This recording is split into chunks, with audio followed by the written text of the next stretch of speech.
Magandang umaga po. Ladies and gentlemen, I am raising this grave concern that may bring forth war by China against the Philippines.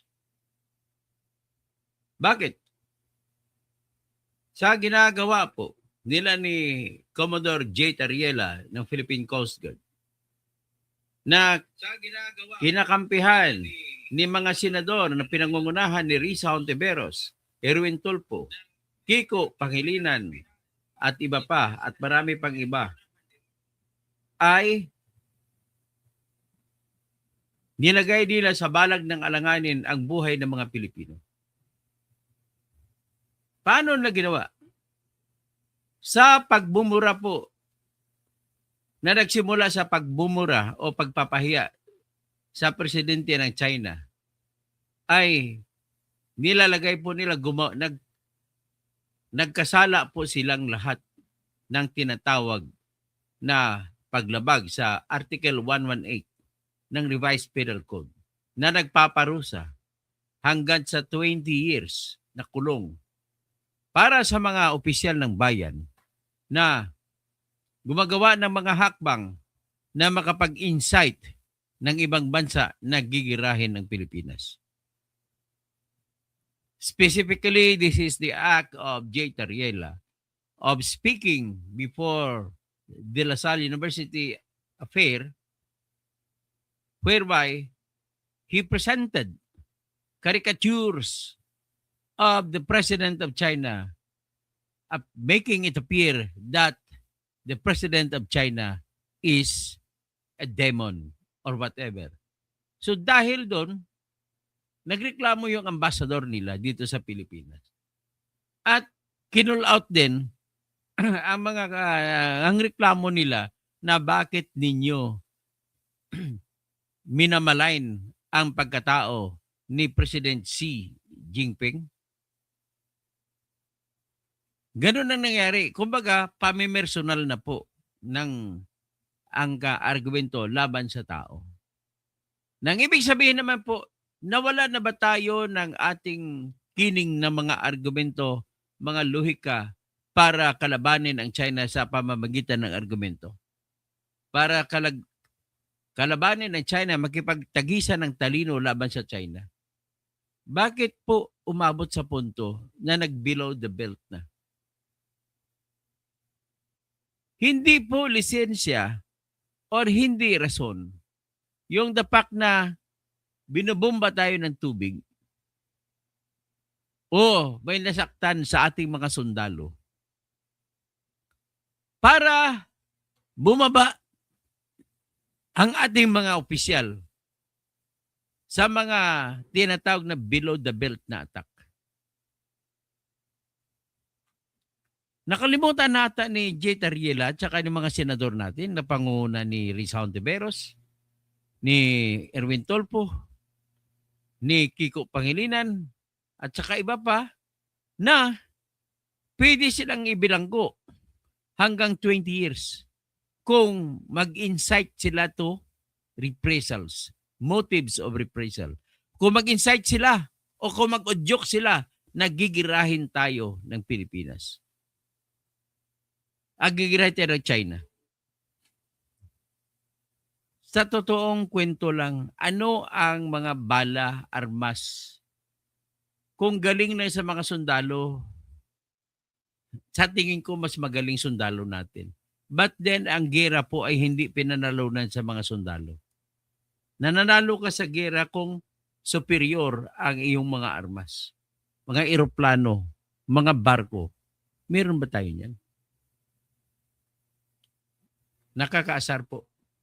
Imbis na gumanap kayo, examinin niyo sarili niyo, ano ba talaga sa kabila ng katotohanan na yung China ay nang aagaw ng teritoryo natin? Ano bang dapat natin gagawin? Tatawagin mo, halimbawa, akong presidente ng China, kalbo, tawagin mo ako kalbo? Wala po. Wala. Ang mga bobo yung mga opisyal natin. Ang problema kung pati senador, bobo.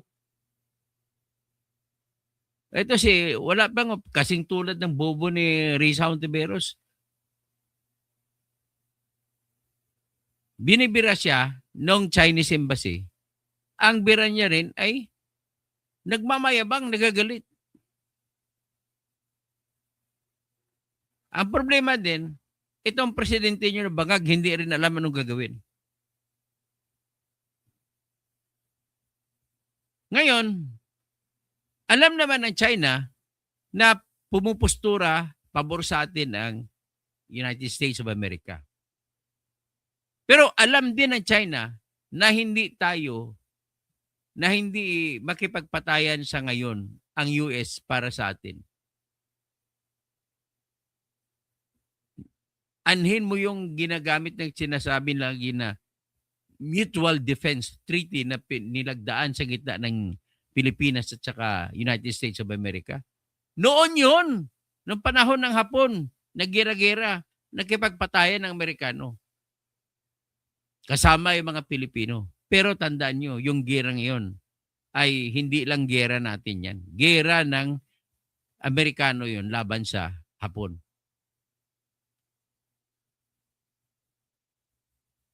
So ngayon, natatanong si Peter Frequent Flyer, bakit? Ito po yun. May tinatawag pong batas sa Revised Penal Code ng Pilipinas, punishing up to 20 years of imprisonment those Filipinos who are in public service and who are inciting other countries into warring against us or into causing any reprisal against us. Ito po yung ang batas, siguro mas maganda ipakita ko para naman maintindihan nyo na may batas tayo na nagbabawal sa mga opisyal ng bayan natin na gumawa ng kahit anong hakbang na makapag-trigger ng galit ng ibang bansa laban sa atin.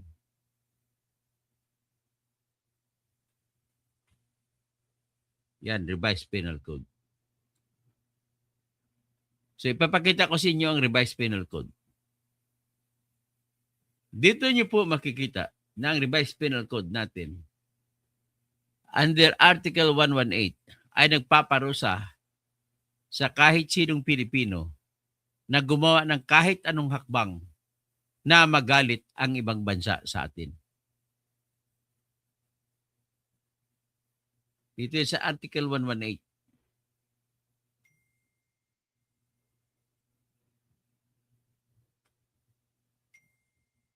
Ito, Article 118.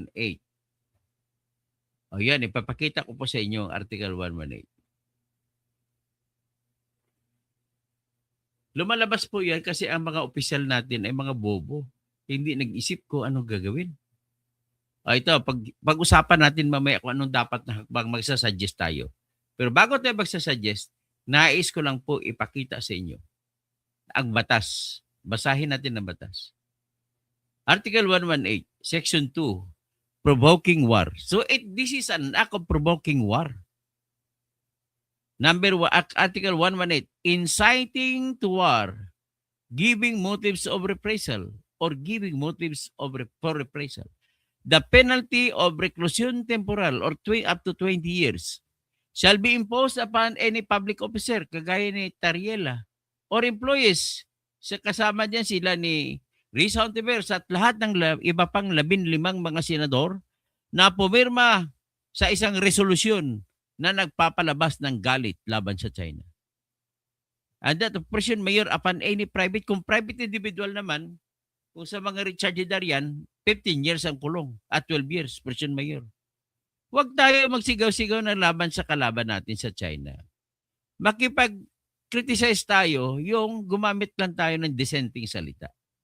Hindi na yung to the point na ginawa ni J. Tariela. Andun ako sa kanyang damdamin na dapat i-depensa natin ang ating bayan at ang ating teritoryo.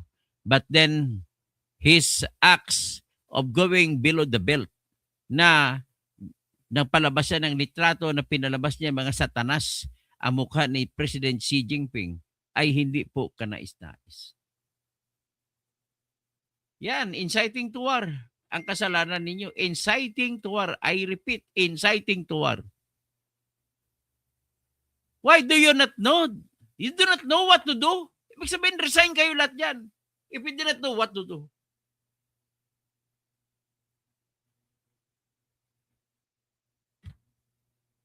Naku. Tingnan mo nga yung Vice President ng Venezuela. Anong ginawa niya? Nang dinukot ni Trump ang president nila na si Maduro. Anong magawa niya? That is an actual exercise of power. True and physical power. Not only an abstract power. May magagawa ba tayo sa actual? Hindi natin kaya katotohanan ng buhay. Why we go to waging war when we lack armaments? Maybe we can think that our soldiers are much prepared compared to Chinese soldiers. But is it a justification for us to put in shame all their officers? Actually, yung ginawa lang sana, tama na yung ginawa sana ni Tariela ng dating ginagawa niya. Nagsasalita laban sa China, ginawa ng China, yung kanilang mga Chinese Coast Guard. Di ba hindi naman nagalit ang China? Ba't ngayon galit na galit?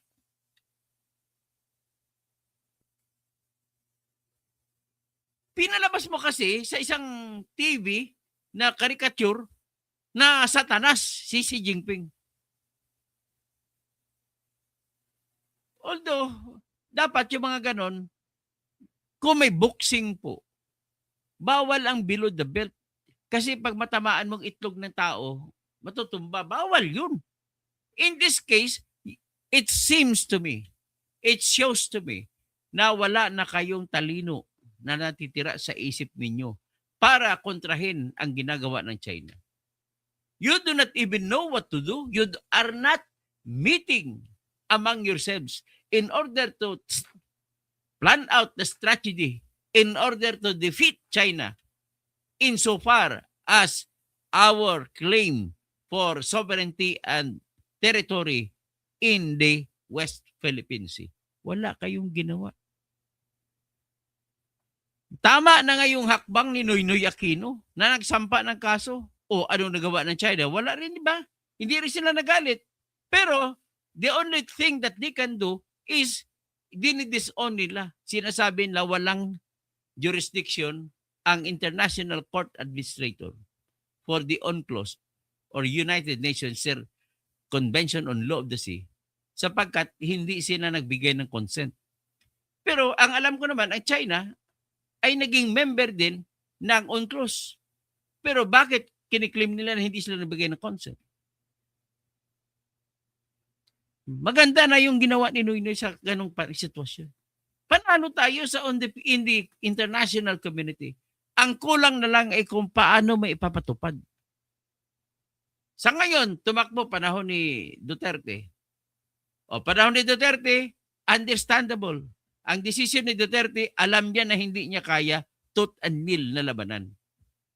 Kaya nilaro-laro niya yung China. Yan ang katotohanan. Kaya kita mo walang nangyari na bombahan ng tubig sa panahon ni Duterte. At hindi nyo masisisi si Duterte. Bakit? Bago dumating ang presidency ni Noynoy, binenta na po ni Ramos. Binenta na ni panahon ni Gloria Macapagal Arroyo. Binigyan nila ng pagkakataon makagawa ng isla at binenta ni Trillanes sa panahon ni Noynoy ang mga isla natin doon sa China. Naalala niyo pa yung sinita siya ni Enrile sa Senado? Bakit ka pumunta ng China? Nang dahil lamang backdoor negotiation? Sino ka ba para kilalanin ng China? Alam mo nangyari? Ayun, kasunod nun, nagtayo na ng mga isla ang tinudo na ng China ang pagtayo ng isla. Kasama diyan sa mga sindikato na yan, na mga traidor sa bayan, yung gobernador ng Zambales na si Hermogenes Ibdani. Bakit mo binentang bundok ng Zambales doon sa China at ginawa nilang pangtabon sa dagat para magiging isla yung tinatayo nilang isla? Nakausap ko pa dyan yung isang abogado na graduate ng Mindanao State University. Hindi ko nalang bagitin pangalan. Sabi niya, hindi niya alam na yung ginawa niya yung kontrata. Ang kontrata kasi, kunwari, may isang private corporation na bumili ng mga tinatawag nilang rocks o di kaya kung ano man ang tawag nila dyan sa bundok ng Zambales. Kontrata, massive ang paghakot from Zambales, hinakot. Doon pala dinala sa West Philippine Sea. Nagpatayo pala sila ng mga isla. So sino ngayon nasisihin mo sa pag-umpisa niyan? Panahon ni si Trillanes. Si Trillanes, hindi ko alam kung alam ni Noynoy yan. Kung alam ni Noynoy yan, ibig sabihin may kasalanan din si Noynoy.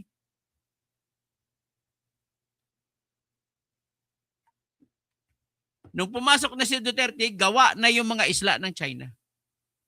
Pero ang pinakaunang kasalanan na malaki dyan si Gloria Macapagal Arroyo at si Judy Venecia. Sa panahon nila po ay nakipagkasunduan ang Pilipinas sa Vietnam at saka sa China. Kung tawagin mo ay Joint Memorandum of Seismic Undertaking na may 3 bansa, China, Vietnam at Philippines, na nagsasabi na joint nila halukayin ang dagat para maghanap kung may makita natural gas, kung may makita na mga oil, kung may makita na kung anuman na mga natural wealth sa ilalim ay paghati-hatian ng 3 bansa. Vietnam, Philippines, at saka China. Ang kasunduan na yan, kung tinatawag GMSU, ay kinontra sa Supreme Court ng grupo nila ni dating Congressman Ted Casino. Sila dating Congressman basta kasama niya mga makakabayad o makakaliwa ng mga congressmen. Nanalo sila sa Supreme Court ng Pilipinas. Pero that was 10 years after ang desisyon ng Supreme Court. Napaka-notorious ng Supreme Court sa patagalan ng desisyon. And yet, they are pronouncing to the whole world that the right to speedy trial and speedy disposition cases cannot be violated. Oh. So ngayon, nagkaroon na yan ng pagkakataon ang China na makagalaw. Nakagalaw. Ngayon, ito na, panahon ni Duterte, nagkaroon na ng isla. Panahon na ngayon ni Bongbong Marcos, hindi mo na sila mapaalis. Sila pa ngayon ang matapang magpapalayas ng mga tao natin, mga mangingisda natin. Yan po ang katotohanan, totoong kwento. Ngayon, ang ginagawa ngayon ng grupong makakaliwa at grupo ni BBM ay pinapadabas nila na issue sa politika itong Chinese issue, yung West Philippine Sea. Sinasabi nila, pati si Jet Arila nang papagamit sa mga politika, na kayo mga traidor, kayo mga DDS, mga traidor sa inang bayan, bakit yung kampihan ng China? Aber, kailan nagiging tama ang statement na yan? Kung tama ang statement na yan, aber, tatanong kay Bongbong Marcos, bakit pinapayagan yung lahat ng mga bus sa Pilipinas, sa Northern Luzon, mga bus companies yan, mga buses dyan, hanggang sa Mindanao, puro made in China? Sige nga. Bakit ang dami natin dito mga produkto, made in China lahat? Alin mang bagay pa kaya ang gagawin ninyo na hindi makakasira sa Pilipinas? Mag-import kayo doon ng mga sibuyas, kung ano-ano pa, mga manok, kung ano pa. Ang ating mga magsasaka ay namumulubi sa ginagawa ninyo. Ibig sabihin po, misplaced po yon ginagamit nyo sa politika na issue. Yung, halimbawa, magsalita ka tungkol sa China. Bakit naman Gusto nyo lang mapasikat. Kunwari, labang kayo, mga DDS yan. Puro maka-China. Kayo, hindi kayo maka-China? O bakit si BBM inangkin yung tulay na Bukana Bridge sa Davao na binigay ng China na libre sa panahon ni Duterte? Ngayon nung nakatayo na, inangkin niya. So anong tawag niyo doon sa ginawa ni BBM? Pagtatraidor ba yan sa Pilipinas? Kasi tinanggap niya ng buong buot, pinagmamayabang pa yung tulay na binigay ng China doon sa Bukana Bridge. You must know. Pinakalumang batas na natin, isa sa pinakalumang batas natin ng Revised Penal Code. Naipasa niyan as Act number 315. At ang nakalagay doon, Act, ibig sabihin ng Act, pag batas nag-Act lang, panahon ng Amerikano ginawa yan. Nakalagay sa Article 118. I-post ko ulit dito para sa mga huling nakapasok para makita ninyo. Ito pong Article 118. Inciting to war or giving motives for reprisal.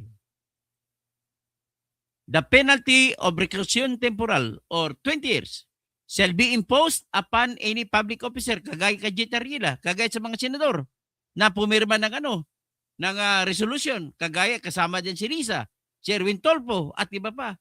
And that of prison mayor upon any private individual, kung pribadong tao ka, hindi ka officer, who by unlawful or unauthorized acts provokes or gives occasion for a war involving or liable to involve the Philippine Islands or exposes Filipino citizens to reprisals on their persons or property. Nakalimutan ba natin ang batas na yan? Sa inyo, ginagamit nyo ngayon. Mga DDS yan, baka China yan. Ginagamit nyo sa politika. Eh bakit? Umorder kayo sa Shopee at Lazada. Umorder kayo ng produkto ng China.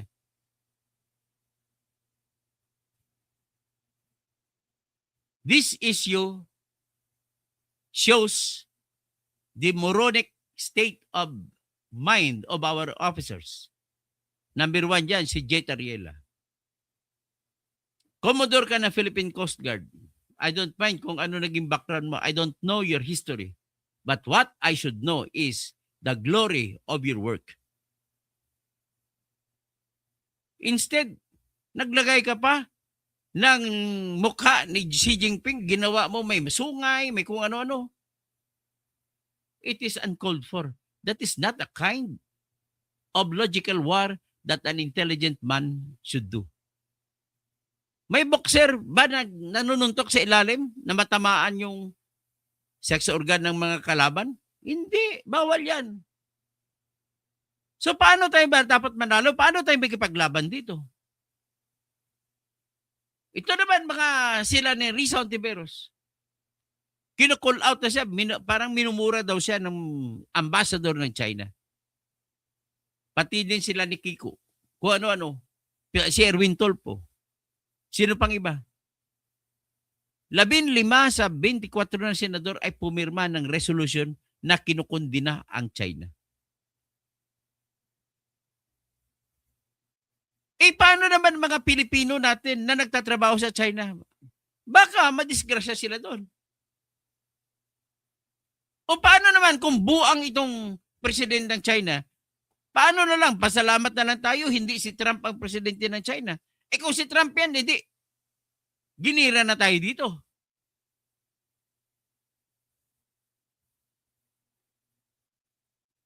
Eh di ba naintindihan ba ninyo? Do not use China issue as part of politics. I'm calling out kaibigan ko Ronald Llamas. I'm calling out Enzo Recto. I'm calling out Bad. Sino pang ibang mga vlogger at mga official. Do not go into the bottom of irrationality that you are now looked at to as idiotic persons. Ano ba talaga dapat gagawin natin? Ang dapat gagawin nito, ako mag-suggest lang ako. Ang dapat natin gawin ay kung Kung talagang tutulungan tayo ng Amerika, ito ang gagawin. Punta kayo sa Amerika, i-insist ninyo sa United States of America na sponsoran.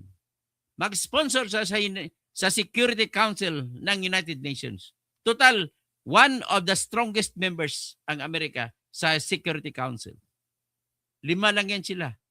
May veto power kung tawagin.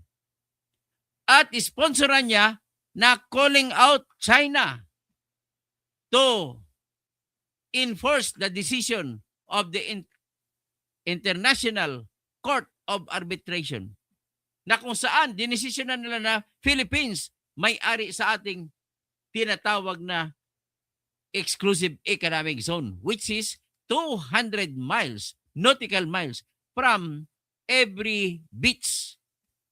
Kung sa Palawan may beach doon, magbibilang ka ng 20 nautical miles, atin yun. Dapat sana ganun ang unang gawin. Hindi mo na kailangan bumitbit ng baril. Kasi kung kikirahin tayo dito, patay kang bata ka. Wala matitira sa atin dito. Kung sumigaw kayo, akala ninyo, kaya natin sila.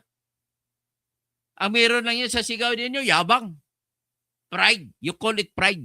You call it Filipino integrity. But in fact, the truth is the reverse, which is you are inciting you are encouraging others to fight us. Ano ba talaga dapat ang tack dyan? Let us now reset our mind. Tanggalin yung issue na yun na ginagamit ninyo sa pangpolitika. Kasi ang target ninyo 2028. At nakikita niyo parang tumatalab sa mga botante kapag tinawag mo pro-China, anti-China, pro-China. Tatawagin yung traidor ang mga Duterte side dahil hindi nakipaglaban ng husto sa China. Dapat ba yan na ganun ang stance nyo? Siyempre, understandably na-provoke ang emotions ng Pilipino. Nakikita nila na binubomba tayo ng tubig. But what else can we do in order to stop that firing of waters upon us? Kung ako ang presidente, simple lang gagawin ko yan. Tama naman ang ibang ginawa ni Bongbong nakipagkaibigan sa ibang bansa. Kunwari, tatawid-tawid sa South China Sea or West Philippine Sea. Kasi importante din yan sa Amerika. Importante din sa Singapore. Importante sa ibang bansa. Yung dagat na yan. Bakit? Kasi dyan lahat dumadaan papunta sa Taiwan. Bakit Taiwan? Ang Taiwan kasi iyan ang lugar kung saan ginagawa ang produkto ng mga chips na para ginagamit sa lahat ng mga electronic equipment, kagaya ng cellphone, kagaya na kung ano-ano pa. So ngayon, kung hindi nyo to maisip, mga bobo kayo, nilalagay nyo ang buong Pilipinas sa balag ng alanganin. Next is, mag-criticize tayo, pero wag tayo maglagay ng mga litrato sa ating Facebook na mga mukha, lagyan natin ng sungay yung president ng China. Walang problema yan sa pag-express nyo. But then, let's do it in the most decent manner. Next is, i-pressure ko ang Amerika. Tulungan nyo kami, otherwise, we are ready to terminate the Mutual Defense Treaty.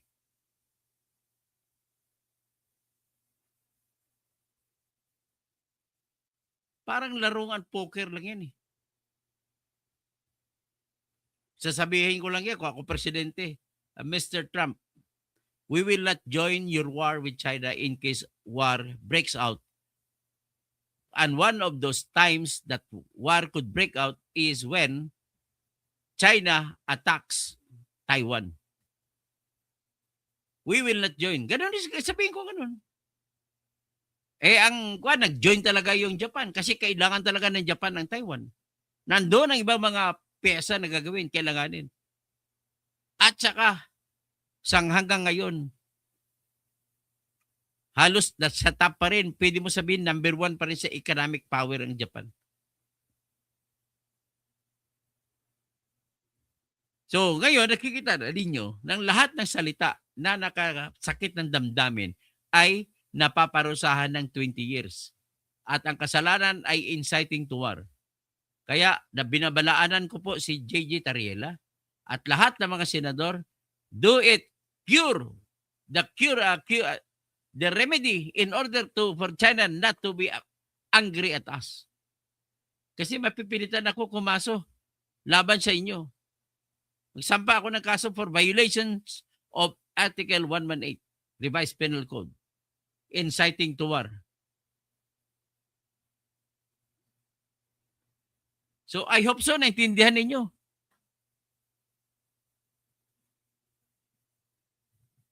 Napakasimple lang. Pwede kayo makapagsalita na without kahit ako, halimbawa, ang ganito lang simple, bababuyin kayo ng mga Chinese newspapers o iba.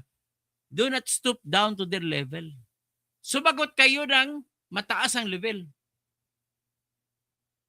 Nanguna pa nga tayo Si Tariela ang nanguna sa ganong below the belt na atake. Bakit dati hindi naman siya inatake? Ngayon lang.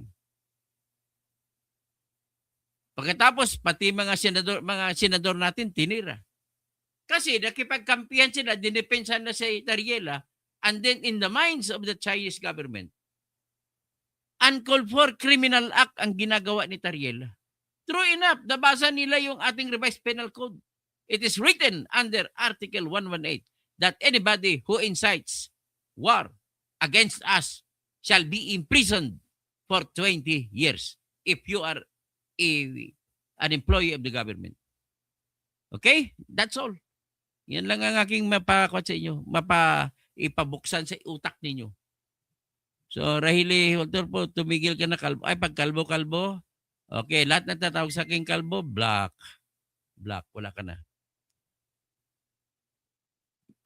Tapos si Galaxy, Rolando Simbawang, si Erwin Tolpo, hindi ka lang. Si Erwin Tolpo, sigaw na sigaw. O nga wala kasing alam yan Hindi naman nakatapos na pagkuhan niya ng college niya. So text winter, kapag Pinoy ka, dapat ang buka ng bunganga mo maka-Pilipino. Pero okay yan, dapat ganon. Pero wag kang bumuka na bunganga mo na ikakagalit ng ibang bansa. Okay? So hindi lang masarili ang invisible nila. Think of all FWs here in China. Territory, we will be all affected. Ang dami ng OFW sa China. So, Salim Matsubara, wala talaga ang mga politiko. Mga politiko talaga. Ang gusto nyo lang manalo kayo sa 2028. Yan lang tinitingnan ninyo So, Pupi Tinasas, hanap ka ng kausap mo. Buti, kang Nitispar. Okay ba? Ganun ba? Okay. I-ban na kita. Ban. So, sino pa nga? Patrick,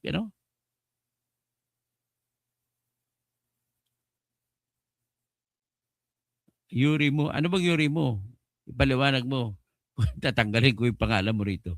Tomtomi, Salip, sana madakdak ang ginagawa ni Tariela. Dapat pinayos niya. Magpresenta decente lang sana ang salita niya. Walang problema doon Maganda naman yun. Dapat express yung ayaw natin. But then, not to the extent na lagyan mo ng sungay ang mukha ng presidente nila.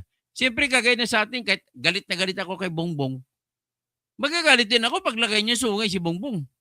Ganun na kasimple yan tapos Bernard Magtibay, kapag pinawi ang mga FW sa Hong Kong, dami-dami pa naman ng FW sa Hong Kong kawa Macau.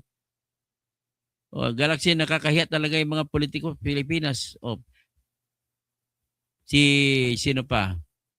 Si Crazy, hindi lang mga sarili nila ang invisible nila, think of all FWs. Tapos sa umpisa natin sa taas. I hope so naintindihan yung puntos ko rito. So Bernard Magtibay, salamat po kay Kumaro. Peter Frequent Flyer, bakit? Yan na, paliwanag ko na I hope so naintindihan mo na po. Kay Kumaro, good morning. Hambalos, scam yan, wala namang makulong para kwento lang. Ano ba yung sinasabi mo, scam? Totoong nangyari yun, hindi po scam yun. So Galaxy, good morning po Tony, watching from Singapore. Hambalos, duwag naman Pinas, puro porma lang. Huwag na natin, huwag ka magpakatapang-tapangan. Wala pong magtapang sa harap ng armas. Ganun lang kasimple po. Huwag kayo magmayabang. Akala niyo hindi kayo namamatay, di ba? So Ed Sevilla, fights Toto Kausing, John C. Good morning, Dr. Toto Kausing. Pedrito Hontilla, China is not a good friend. Well, it's not a good friend, but it's neither not the worst enemy. Marami pang worst enemy. Mas matindi pa yung Houthi rebels. O, hambalo sa Trillanes, di nga makasuhan. O, dapat kasuhan na talaga sa Trillanes sa putsang na. Pag magsalita, kakasuhan ko yan. Kakto, tama po kay Doc. Katuto, gusto ipahamak ang Pinas sa China. Wala naman tayong kalaban-laban.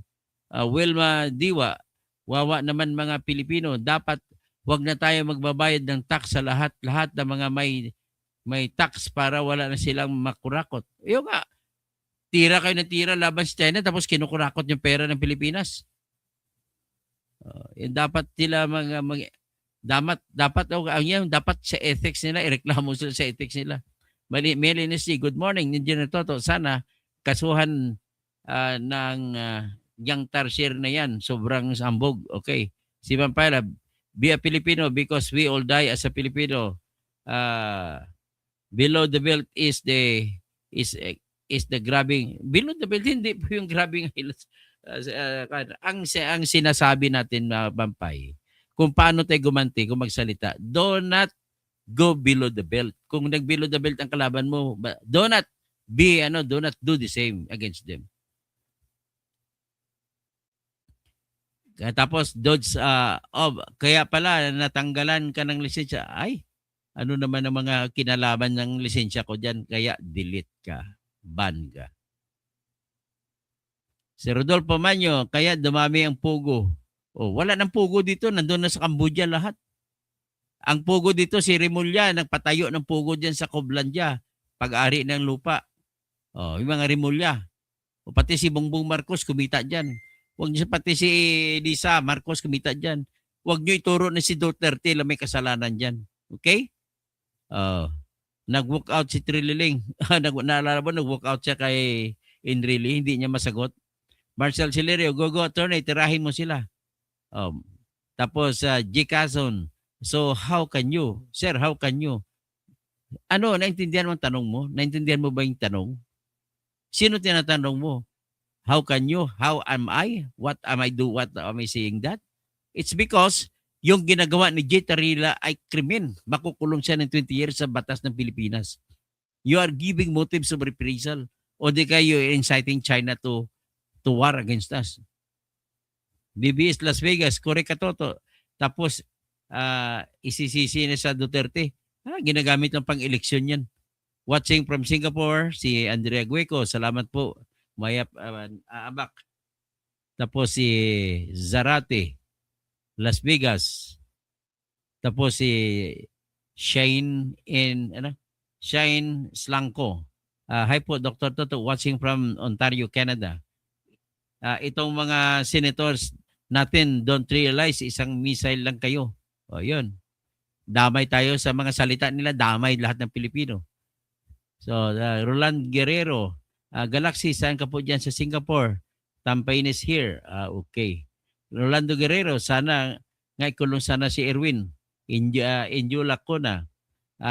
Chijay Tesoro, sa maka-incheck ka ba? Incheck nga ang ginagalingan ng apelyido ko. Bakit ko maka-incheck? Anong masama doon? To maka-incheck? Hindi. Dapat hindi yan away na to, laban ka ba sa China o hindi? Hindi yan. Ibang issue dito na nadamay ka sa mga patutsada ng mga anti-Duterte na lagi nilang pinoproklama na ang mga Duterte ay traidor sa ng bayan at maka-China. Bakit? Kung maka-China ka, traidor ka na? Ay, nako. Morelo BS, parang ikaw doon katumira sa China. Ganon mga argumento nyo. Mga bubo talaga kayo. Mas maganda pa, tanggalin ko na lang kayo. Wala kayong wala kayong kwenta na Pilipino. Itong Morelos, tanggalin na kita. Ban ka na, ban. Ayan. O si Francisco Reyes, hay nako ba, Totoy Golim, ban ka na rin, wala ka magandang salita, black ka, black. Yan.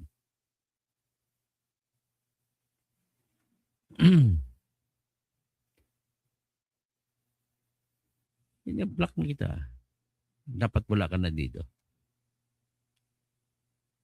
Gloria Tichigo, thank you po. God bless. Stani Manalo, Chris M, dapat i-consider nila ang mga FW sa Hong Kong, Taiwan at Macau. Oh, yan. Dami-dami na. Libo-libo yung mga 1,000,000. Wala pa ba mga 1,000,000 ata sa dami ng Pilipino dyan sa Chinese territories. Rahel Bufimanyo, tumigil ka na kalbo. Ayo to, tanggalin ito. Tanggal. Bubo kasi. Tanggal. Black ka, black.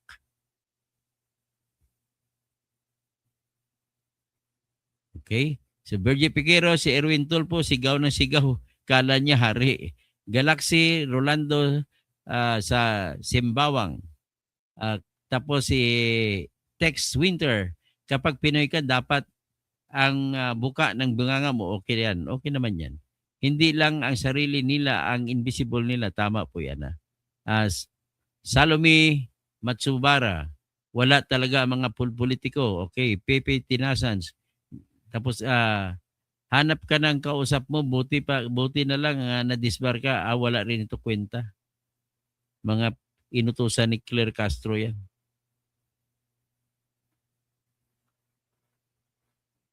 O, sino pa? Si Patrick Chinto, Yuri mo. Ano bang Yuri mo? Ano ibig sabihin? Sige, pagbigyan mo na kita. Tommy, sa halip sana madakdak ang ginagawa ni Tariela. Oy, dapat okay naman dakdak. Wala na maglagay ng litrato na lagyan ng sungay ang mukha ni Xi Jinping. Turi mo, di tatanggalin ka na. Wala kang argumento na maayos, paturi-turi ka pa.